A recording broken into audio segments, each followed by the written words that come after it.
شیروں کے شیر اللہ کے شیر مولا علی المرتضیٰ شیر خدا کی ولادت باسعادت 13 رجب المجرب کو جمعہ کے دن اللہ تعالیٰ کے گھر خانہ کعبہ میں ہوئی۔ آپ رضی اللہ عنہ کی والدہ حضرت فاطمہ بنت اسد کعبہ شریف میں داخل ہوئی اور اللہ تعالیٰ کی بارگاہ میں دعا فرمائی کہ اومی و محافظ میرے درد کو آسان فرما دے۔ اچانک ہی کعبہ کی دیوار کھل گئی اور گویا کسی غیب قوت کے ذریعے اندر گئیں اور دیوار بن گئی۔ آپ 3 دن تک اندر رہیں اور 3 دن کے بعد جب باہر آئیں تو آپ کی گود میں حضرت علی رضی اللہ عنہ تھے۔ آپ رضی اللہ عنہ کی کنیت ابو تراب، ابو الحسن اور حسین تھی۔ حضرت علی رضی اللہ عنہ کی ولادت کے بعد جب آپ نے آنکھ کھولی تو رسول اللہ صلی اللہ علیہ وسلم کی آغوش میں تھے۔ حضرت علی رضی اللہ عنہ کی پرورش اللہ تعالیٰ کے پیارے رسول حضرت محمد صلی اللہ علیہ وسلم نے خود فرمائی، اور جس کی پرورش کرنے والا خود اللہ کا رسول ہو ان کی شان کتنی نرالی ہوگی۔ آپ رضی اللہ عنہ کے والد ماجد کا نام حضرت ابو طالب رضی اللہ عنہ ہے، اور حضرت ابو طالب رضی اللہ عنہ کی شان اتنی بلند ہے کہ اللہ کے پیارے رسول صلی اللہ علیہ وسلم کی پرورش علی المرتضیٰ کرم اللہ وجہہ کے والد حضرت ابو طالب رضی اللہ عنہ نے فرمائی اور ہمیشہ حق کا ساتھ دیا۔ اپنی پوری زندگی رسول اللہ صلی اللہ علیہ وسلم کی حفاظت میں گزار دی۔ دشمنوں کے طعنے سہ لیے مگر اپنے بھتیجے کا ساتھ نہ چھوڑا، اور اس وقت میں حق کا ساتھ دیا جب ہر طرف کفر ہی کفر تھا۔ حضرت امیر المومنین سیدنا حضرت ابن ابی طالب رضی اللہ عنہ ایک ایسی نادر و روزگار شخصیت ہیں جو اپنی خصوصیات اور خصائل کے اعتبار سے اپنی مثال آپ ہیں۔ حضرت علی رضی اللہ عنہ صلاۃ وسلام داماد مصطفیٰ بھی ہیں اور شیر خدا بھی، عبادت و ریاضت میں یکتا ہیں اور فصاحت و بلاغت میں بھی مثال ہیں۔ وہ علم کی دولت سے مالا مال ہیں اور حلم آپ کی طبیعت کا خاصہ۔ فاتح خیبر بھی ہیں اور شہنشاہ خطابت بھی۔ آپ حیدر قرار بھی ہیں اور صاحب ذوالفقار بھی۔ سید فاطمہ سلام اللہ علیہ کے شور نامدار بھی ہیں اور حسنین کریمین کے والد بزرگوار بھی ہیں۔ آپ میں بہت سی ایسے کمالات اور خوبیاں جمع ہیں جو آپ کو دیگر تمام صحابہ کرام سے ممتاز کرتی ہیں، اس لیے آپ کو مظہر العجائب والغرائب بھی کہا جاتا ہے۔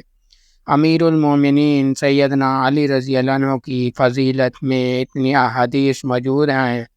کہ شاید ہی کسی اور صحابی کے شان میں وارد ہوئے ہوں۔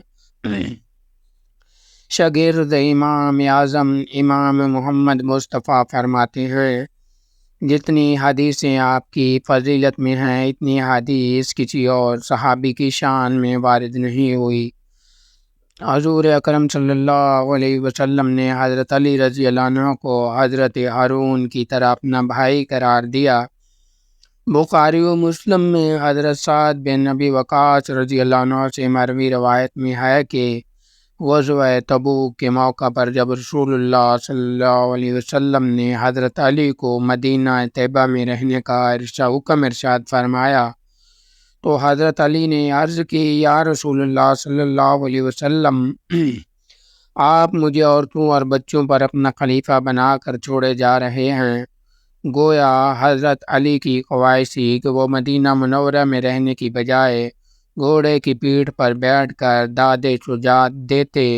اور اپنی شمشیر خوار اشوکا سے دشمنوں کے سر قلم کرتے،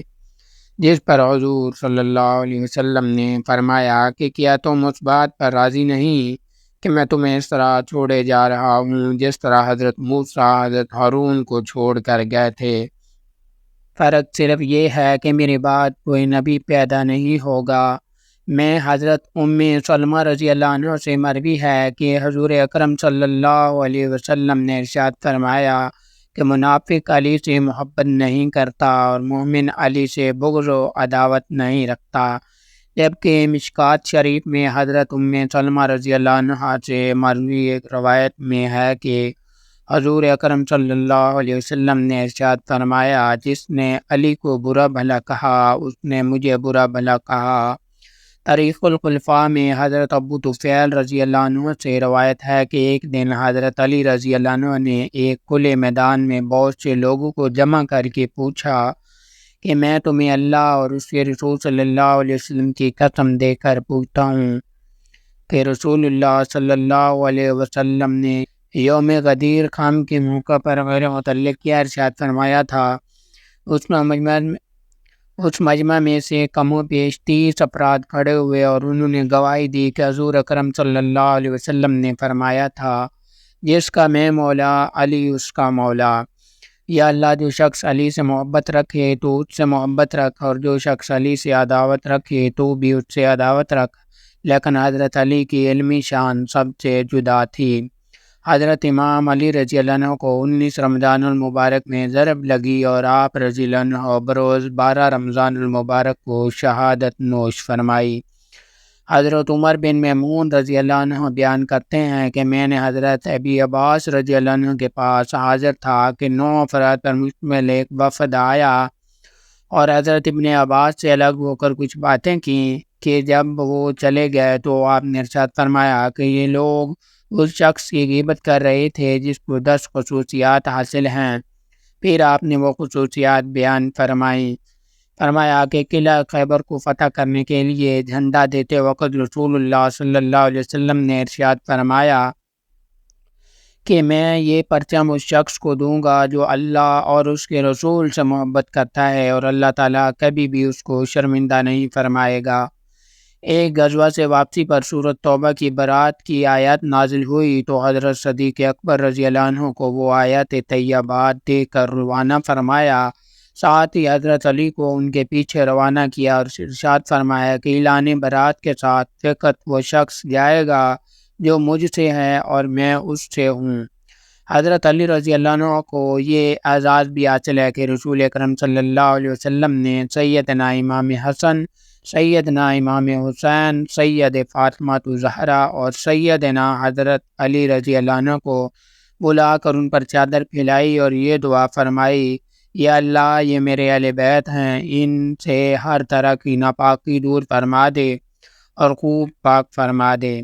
حضرت علی رضی اللہ عنہ وہ شخص ہیں جو حضرت خدیجہ رضی اللہ عنہ کے بعد اسلام لائے۔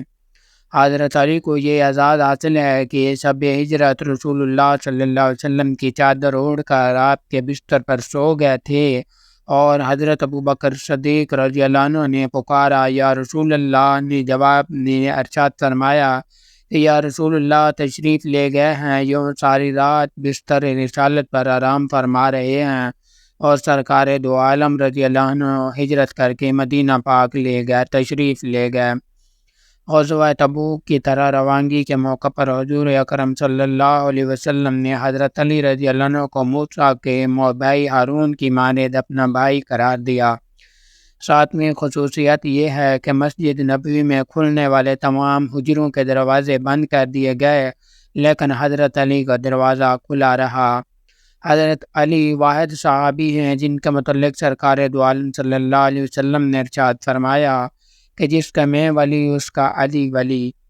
حضرت ابن عباس نے فرمایا کہ اللہ نے ہمیں قرآن میں خبر دی کہ وہ درخت تلے بیعت کرنے والوں سے راضی ہو گیا۔ فرمایا کہ حضرت علی اصحاب بدر میں سے تھے۔ رسول اللہ صلی اللہ علیہ وسلم نے ارشاد فرمایا، یا کہ تم نہیں جانتے کہ اللہ نے فرمایا تم جو کچھ کرو میں تمہاری مغفرت کر دوں گا۔